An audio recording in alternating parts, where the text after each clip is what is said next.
Hungary is playing games with Europe and driving a wedge into the EU.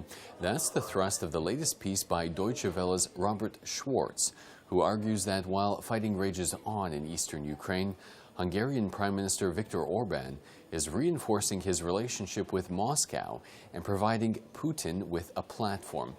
On today's press review for Ukraine Today, we take a look at this opinion piece from Deutsche Welle.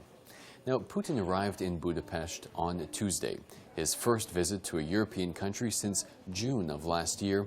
Schwartz writes, "Welcoming Russian President Vladimir Putin in the current geopolitical context is in itself a highly debatable decision. But to provide Putin with a platform to call for the Ukrainian army to surrender in eastern Ukraine is cynical. Under different circumstances, hosting Putin would be quite normal, as Hungary depends on Russia to meet its energy needs. But against the backdrop of war in eastern Ukraine, every time a member state chooses to go its own way is a further step toward a weaker European Union that plays right into Putin's hands." After his clear win in the last round of negotiations in Minsk, which so far have not led to de-escalation in eastern Ukraine, the Russian president has now driven a further wedge deep into the European community.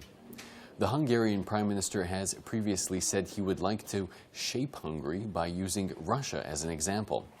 And as only 2,000 protesters in Budapest came out this week to oppose Putin's visit, Schwartz writes that Orban can continue to count on the support of a large majority of Hungarians.